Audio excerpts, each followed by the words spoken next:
Bonjour, alors dans cette vidéo je vais vous parler de l'appareil photo réflexe, mais c'est uniquement un petit coup de gueule, coup de cœur, vous appellerez ça comme vous voulez. C'est une réaction plutôt que je voulais avoir vis-à-vis de certains d'entre vous.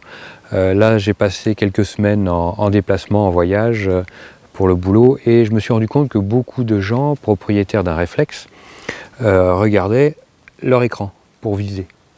On les voyait tous comme ça, et je me suis dit, mais bon, pourquoi est-ce qu'ils achètent un appareil photo réflexe pour l'utiliser comme un bridge ou comme un compact, comme un hybride ou un compact. Je dis, c'est quand même dommage. Pourquoi acheter un appareil photo réflexe si c'est pour ne pas profiter de sa première spécificité, c'est d'être un appareil réflexe. Alors qu'est-ce que ça veut dire réflexe?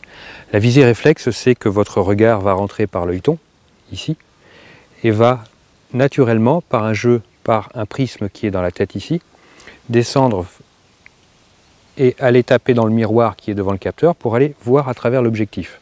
Et ça, c'est une vue, on va dire, optique. Il n'y a pas d'intervalle entre les deux. Quand vous voyez l'appareil photo, vous voyez qu'à l'intérieur, vous avez un miroir. Donc quand vous regardez dans l'œilleton, votre regard va passer à travers ce miroir, à travers l'objectif. Ça, c'est une visée réflexe. Rien ne se met entre votre œil et la vue à travers l'objectif. Après, ça, c'est la caractéristique majeure et la plus importante pour un appareil photo réflexe. Donc c'est pour ça que si vous achetez un appareil réflexe, utilisez la visée réflexe. C'est vraiment important parce que là, vous allez avoir une visée qui va être beaucoup plus clair que ce que vous allez avoir à l'écran. Vous allez pouvoir constater de visu avec vos propres yeux la netteté, là où vous allez faire la mise au point, si vous êtes net ou pas net. Vous allez pouvoir regarder en même temps tous les réglages, parce que tout est déporté à l'intérieur de l'œilleton. Hein, rassurez-vous, toutes les informations essentielles à votre prise de vue sont visibles à l'intérieur du viseur. Si vous avez des conditions difficiles de lumière, quand vous êtes en plein soleil, vous n'allez pas réussir à voir clairement ce qui se passe au niveau de votre écran, donc vous pourrez tout voir parfaitement dans le viseur réflexe de votre appareil photo. Après, si vous êtes incapable, si vous n'avez pas cette habitude-là de regarder par le viseur optique, alors premièrement, n'achetez pas un réflexe, c'est pas nécessaire. Vous pouvez acheter un appareil photo hybride, hein, où vous aurez des capteurs de même taille qu'un appareil APS-C.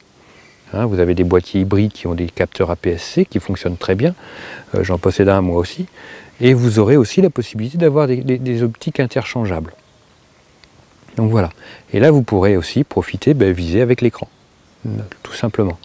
Alors, si vous ne souhaitez pas utiliser le viseur optique, je dirais c'est dommage. Vous vous privez de quelque chose de vraiment essentiel dans la qualité de vos images, dans la qualité de votre cadrage, dans la qualité de votre regard.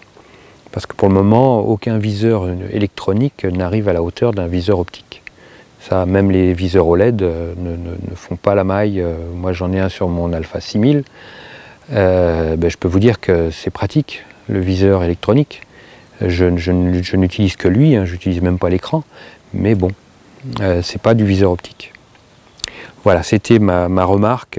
Donc la conclusion, c'est si vous êtes vraiment habitué à regarder sur un écran, c'est pas la peine d'acheter un réflexe.